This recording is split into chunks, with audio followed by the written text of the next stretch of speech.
बच्चों, हमने अध्याय 14 शुरू किया है, जिसमें आज हम 14.3 प्रश्नावली कर रहे हैं। इसमें हम पढ़ेंगे माध्यक के बारे में, क्योंकि इसके पहले वाली प्रश्नावली में आपने माध्य पढ़ा और बहुलक पढ़ा। ठीक है, आज हम माध्यक के बारे में देख रहे हैं। इसके लिए सूत्र नोट करना पड़ेगा आपको। माध्यक बराबर L plus N/2 minus CF/F और गुणा में H। ये सूत्र है। इन सूत्रों में ये सब चीज़ें क्या हैं, L, N/2, CF, ये हम सवाल में सीखेंगे तो जल्दी समझ में आएगा। ठीक है, तो हम चलते हैं प्रश्नावली 14.3 और उसकी पहले सवाल पर। पहला सवाल आप देखें, ये पहला सवाल है पेज नंबर 314 पे। सवाल क्या बोलता है, निम्नलिखित बारंबारता बंटन किसी मोहल्ले के 68 उपभोक्ताओं की बिजली की मासिक खर्च दर्शाता है। इन आंकड़ों के माध्य और बहुलक ज्ञात कीजिए। देखिए, इस सवाल में 3 चीज़ें ज्ञात करनी है आपको। माध्यक भी निकालना है, माध्य भी निकालना है और बहुलक भी निकालना है। तो हम लोग माध्य निकालना सीख चुके हैं और बहुलक निकालना भी हमने आपको बताया है।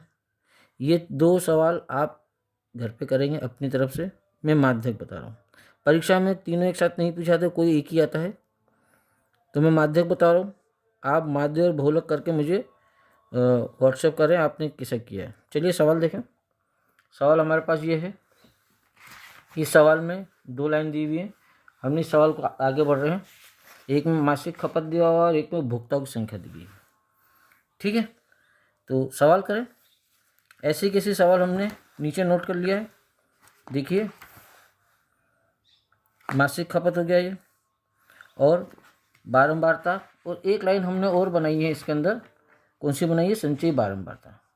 अब ये संचयी बारंबारता क्या चीज़ होती है, इसमें अगर हम देखें तो बारंबारता को हम F से, ये बारंबारता कौन सा, दूसरा वाला खाना, इसको हम F से लिखेंगे, और ये जो आएगा इसको हम लिखेंगे CF। C छोटा और F भी छोटा, तो CF से हम इसको लिखेंगे। इसको हम कहते हैं संचयी बारंबारता। तो चलो देखें क्या होता है। पहले तो बारंबारता में सारी संख्या लिख लें। 4, 5, 13, 20, 14, 8 और 4। ठीक है, संचयी बारंबारता कैसे कहते हैं, तो ध्यान से समझे। ये जो 4 है, 4 यहीं ऐसी कैसी हमने लिखा, इस संख्या को नीचे लिखी और इसको सामने जो संख्या है 5, इसको जोड़ दिया। 4 और 5 कितने हो गए, 9, है ना। फिर 9 को नीचे लिखेंगे, ऊपर वाली संख्या नीचे लिखिए और सामने वाली को जोड़ दें। 9 के सामने कौन सा है, 13, इसको जोड़ दिया तो 9 और 13 22। 22 को नीचे लिखें, इसके सामने 20 है तो 20 को जोड़ दें तो 42। 42 को फिर नीचे लिखा, इसके सामने 14 है, 14 को जोड़े तो 42 और 14, 2 और 4 6, 4 और 1 5, 56। 56 को हम नीचे लिखेंगे, जोड़ने वाली संख्या को नीचे लिखो, उसके सामने जो संख्या उसको जोड़ दो, और ये 8। कितने हो गए, 56 और 8 कितने हो गए, 64। 64 नीचे लिखा, इसके सामने कौन है, 4, तो 4 जोड़ दिया तो कितने हो गए, 68। इस पर हम गोला बना के रखें, क्योंकि 68 हमारी काम की संख्या है।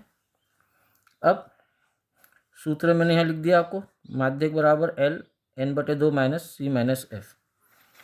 तो ये 68 क्या है, ये देखिए 68 क्या है, ये मैं आपको बता रहा हूँ। ये जो 68 आया, ये आया है N बराबर 68। ठीक है, ये किसका मान आया, N। लेकिन अगर आप सूत्र में देखें, हमको N नहीं चाहिए, हमको क्या चाहिए, N/2 चाहिए। तो हम क्या करेंगे, दोनों में 2 से भाग लगा देंगे, N/2 और 68/2। कटता तो काट दें, कई बार कट जाता है, कई बार नहीं कटता तो दशमलव में उत्तर लेके आएंगे। 2 एकम 2, 2 तिया 6 और 2 चौक 8, कितना आया, 34। यहाँ लिखेंगे 34वां पद। N मतलब पदों की संख्या, तो कौन सा पद है, 34वां पद। अब आप ये 34 देखिए, 34 पद कहाँ आ रहा है, सारणी में। आप देखें 34 कहाँ पे आ रहा है, ये 22 है, ये 42 है, मतलब 34 इन दोनों के बीच में आ रहा है। तो यहाँ तक तो 22 है, यहाँ तक हम काउंट नहीं करेंगे, हम कहाँ देखेंगे, 42 में देखेंगे, एक ज़्यादा। तो हम यहाँ देखेंगे, इसी के सामने अगर आप देखेंगे, इसके नीचे लाइन खींच लें, तो 34वां पद कहाँ पर है? 125 और 145 के मध्य स्थित है। लिखने का तरीका क्या होगा? 34वां पद संगत वर्ग, हमने कहाँ लाइन खींची है? 42 में देखिए, 42 के सामने कौन है? 125 माइनस 145। तो यहाँ हम लिखेंगे 125 माइनस 145 में स्थित है। ठीक है, अब यहाँ से हमारे मान आना शुरू हो जाएंगे सूत्र के। हमने सूत्र में जो मान लिखा है, सूत्र में जो लिखा है, सूत्र में क्या देखा है? देखो, सबसे पहले हमको चाहिए L। अब यहाँ से देखें L क्या हुआ? ये जो हमने वर्ग बनाया, इसकी सबसे छोटी वाली संख्या आगे वाली 125। फिर हमको चाहिए n/2। n/2 हमने पहले ही निकाल लिया, कितना है? 34 वापद। उसके बाद हमको क्या चाहिए? इसके बाद हमको चाहिए CF।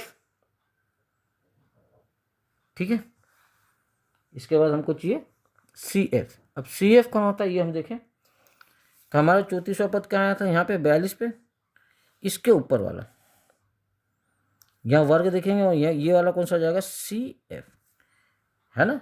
यहाँ हमने 42 में देखा था, इसके सामने हमने देखा था 34वां पद यहाँ पर स्थित है, और इसके ऊपर वाला क्या कहलाएगा? CF। CF कितना हो जाएगा? 22। तो CF हमारे पास कितना हो गया? 22। और सूत्र में क्या चाहिए हमको? सूत्र में चाहिए F। F का भी मान हमको निकालना है। तो F का मान हमारा कितना हो जाएगा?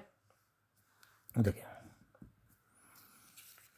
ये जो 42 है, इसके ऊपर वाला CF, क्योंकि CF की लाइन में बात कर रहे हैं, और इसके सामने वाला F, क्योंकि ये F की लाइन में। देखो, पता करने का तरीका, इस वाली लाइन का CF ही कहलाएगा क्योंकि CF है, इसकी वाली लाइन का F। तो F का मान कितना हो गया? 20। तो F का मान हम कितना लिखेंगे? 20। अब बचा H। सूत्र में आखिरी में H है हमारे पास। तो H के लिए हम क्या लिखेंगे? ये दोनों जो वर्ग है, इनको आपस में रफ में घटा के देख लो। 0, 4 में 2 गया तो 2, और यहाँ कुछ भी नहीं, तो ये 20। हमेशा H का मान, ये जो संगत वर्ग होगा उसी से निकलेगा। मान रख दो सूत्र में। मान रखने पर तो माध्यक बराबर, चलिए देखिए, लाइन से मान रखेंगे बिना गलती किए। सबसे पहले L चाहिए हमको, और L हमारा कितना? 125। 125 प्लस का निशान, बटे का निशान, यहाँ ब्रैकेट, n/2 ऊपर है, तो n/2 का मान हमारे पास कितना है? 34 माइनस CF का मान कितना है? 22, और F का मान कितना है? यहाँ देखें 20, गुणा करके H कितना है? H भी हमारे पास 20 है। यहाँ पर हमारे पास क्या हुआ? दोनों एक जैसी संख्या ही, तो हम डायरेक्ट कर सकते हैं। कैसे काट सकते हैं? पहले तो यहाँ हल करें। 25 प्लस 34 में से 22 गए तो आप घटा के देखें रफ में, 34 माइनस 22, 4 में 2 गया तो 2, और ये 1, कितना आया ऊपर? 12। 20 से 20 कट गया तो नीचे क्या बचा? 1। 1 का कोई मतलब नहीं होता है। एक हम नी भी लिखे तो चलेंगे, तो हम डायरेक्ट ऐसा लिखें, ये वाली लाइन ना लिखें, है ना। मैं इसको हटा देता हूँ, आप कंफ्यूज ना हो। 20 से 20 कट गया मतलब नीचे कुछ नहीं बचा। 34 में से 22 गए तो 12, तो 125 से 12 जोड़ दे तो 137। ये हमारा क्या हो जाएगा? आंसर। एक लाइन हमने इसलिए हटा दी, नीचे 1 लिखने से कोई मतलब नहीं, इसलिए वो लाइन डायरेक्ट लिखी ही नहीं। तो ये सवाल हो गया। इसी के जैसा एक सवाल मैं आपको होमवर्क में दे रहा हूँ, आप मुझे करके बताएंगे, ठीक है। होमवर्क में देखिए, इसमें आगे के सवाल बीच बीच में थोड़े से मेरे कराने वाले सवाल है, इसलिए मैं वो जो सवाल दे रहा हूँ वो आप सवाल करें। सबसे आखिरी वाला सवाल करें, सबसे लास्ट वाला 14.3 में सबसे आखिरी वाला सवाल कौन सा है? सवाल नंबर 7। ठीक है, आप मुझे करें, करके भेजें। देखिए आप करेंगे क्योंकि ये सवाल हमारे काम का सवाल है, ठीक है।